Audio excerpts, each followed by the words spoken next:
Shrink Different with Dr. Wolf, the change agent.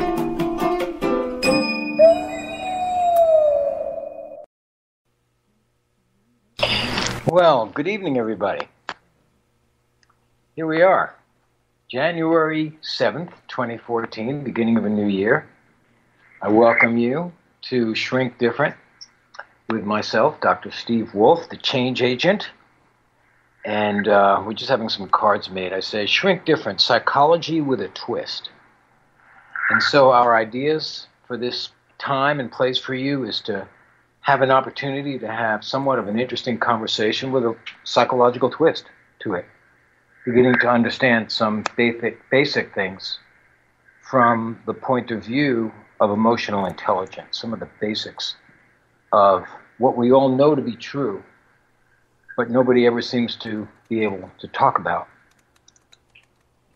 So I thought today, that a good conversation might be talking about, okay, what's the relevance of honoring emotional intelligence?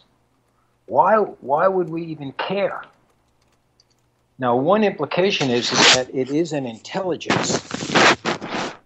Intelligence, by the way, is a concept that was introduced to measure intelligence, levels of intelligence. It was introduced about 100 years ago. And there's the whole history, which I could go into, but won't bother you with it, of the development of the IQ test. Because when people think intelligence, they usually think IQ. These are the tests that you got in school. IQ has to do with your verbal ability, concept formation, memory, ability to do basic arithmetic, things like that, things you do with your head. Now, everybody used to think that IQ was what intelligence was. In the mid-1980s, there was a theory called theories of multiple intelligence. And I'll tell you who it was in a minute.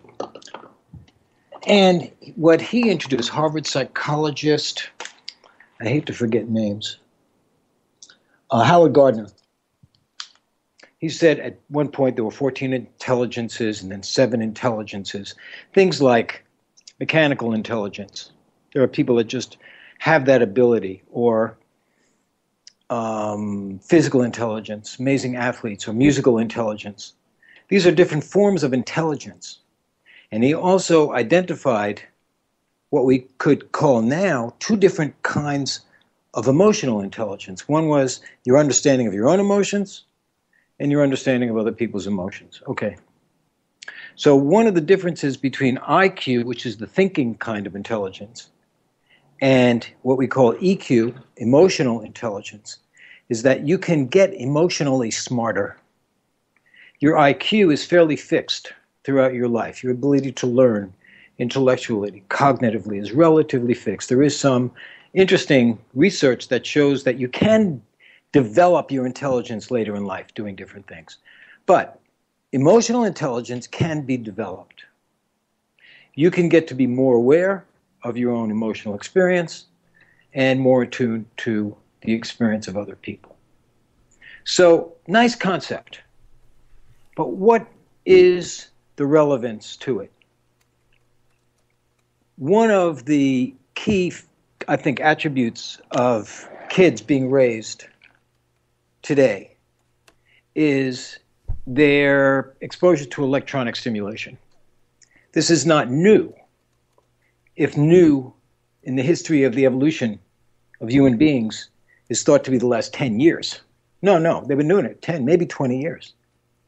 But in the history of the development of human beings, we were talking on plug-in telephones when I was a kid, and the only idea of being able to communicate some other way through radio waves or something was Dick Tracy's. He had a wrist radio. That was a big deal. That was out of reality, that he had a wrist telephone. So what does it mean?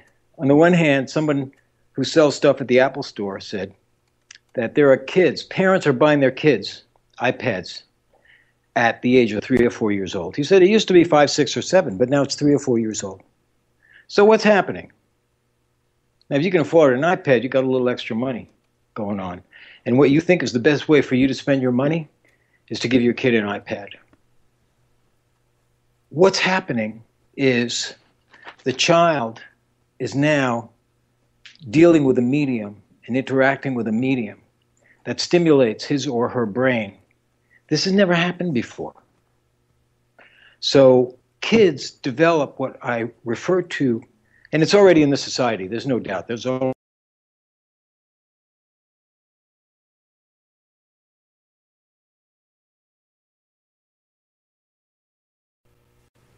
you're on Facebook, you're on the phone, you're texting, you're messaging, you're sending photographs, constant interaction, and it gives people a sense of feeling connected and related.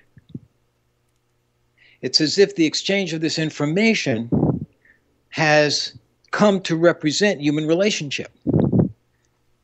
So when we talk about human relationship, that's a concept. I like to talk about the part of us that relates. There is a dimension of our being. I published a book in 1997 called Romance in the Shadow. And it was referred to as soul work, a guide to soul work for a vital, authentic life. A guide to soul work for a vital, authentic life. So the soul can be defined as our capacity to experience deep emotion. It's not the emotion, it's the capacity. There is a part of who we are as human beings that allows us the capacity to experience and understand our own emotional experience and to empathize with others. I don't know, I'm not that up on the science, but I don't know how. I think animals are empathetic. I think if somebody knew about that world, they could tell us that animals can empathize.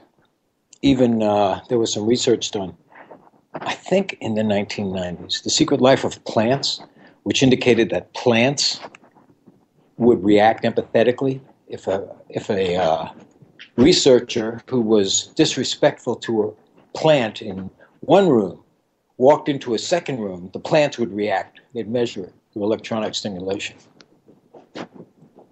So there is a capacity within us as human beings to have feeling. Now, there's a whole range. This is an intelligence. Just like there's IQ, there's a whole range of intelligence. On the one hand, you have super geniuses, the Stephen Hawkings, the Albert Einsteins. They're off the charts. So let's say they have a 200 IQ. On the other hand, you have people that are born with no brain. Or you have people with an IQ who never get past the age of 3 or 4 or 5. They're also very, very low. There's a range from very, very low to very, very high. And most of us are in the middle. Most of us are in, it's called a normal distribution. So the same thing holds true with emotional awareness as for any other property you might want to measure. Some of us have a very limited ability to identify our emotional experience. And I'll define emotional intelligence in a couple of minutes. Others people are really attuned. They're really attuned.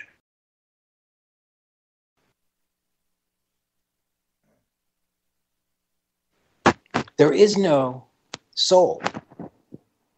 There's no soul connection. You're interacting from your brain. You're not interacting in the presence of someone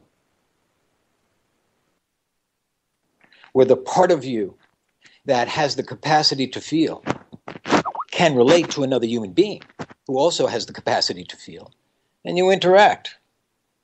There's all kinds of possibilities, as we all know, when we're with other people. It's all about relating. So I see that the stimulation to electronic communication does a couple of things. One, it actually, I believe, can become addictive. And as I mentioned before, I understand there are 12-step groups functioning for people who are addicted to different tools. This game or that game or porn online, or I guess that'd be different, that'd be sex. I'm thinking about the electronic stimulation. So that the addiction, in other words, you get off, you get high when you're connected electronically. So that's one thing that happens. And for me, an addiction is a pattern of behavior that throws the rest of your life out of whack. That you're into something so much that it takes over, and you can't pay attention to a lot of other things, which actually you would like to be able to take care of. So addiction to stimulation, electronic stimulation, is one part. The other part is we could say, alienation or abandonment of the soul. There is no connection. In relationship, we feel what I refer to sometimes as the tuning fork effect. Science experiment, 4th grade, you got 2 tuning forks. Maybe they're a different note, maybe not. So one kid in one side of the room hits the tuning fork, and then the tuning fork in the other side of the room starts to respond. Bang! The sound wave goes across space and time, and the other tuning fork starts to vibrate. Okay, that's a tuning fork effect, vibration. It happens when 2 tuning forks are in proximity. When one of them is bonged. Well, that's what happens in relationship. The tuning fork in us, which is, I believe, a dimension of who we are as beings, it vibrates. It vibrates. So we have an aliveness. Now we have different experiences with it. Some of it can be pleasant and some of it can be not so pleasant. Some of it can be mild kinds of feelings, and other can be like huge feelings. There's a whole range. But there's a part of us that has the capacity to feel. That is the second part of what I see as a problem with our electronic society. And what's going to happen? Next generation. What's going to happen? I mean, it wouldn't surprise me if somebody's got a chip you could have implanted in your arm. Like we used to have the bionic man and bionic woman. Wouldn't surprise me that we'll get all wired up. They already have glass holes in San Francisco. People who have their computer screen, they wear them in a pair of glasses to walk around with, called glass holes. So on the one hand, you have incredible speed of interaction and connection. Everyone feels so connected all the time, instantly. Access to information, unbelievable with Google. On the other hand, you have the possibility that you're feeding an addiction, and as in any addiction, you're abandoning your own soul. So I toss that out to you as a concept. So going back to what is the relevance of emotional intelligence. First of all, to recognize the value of being able to be aware.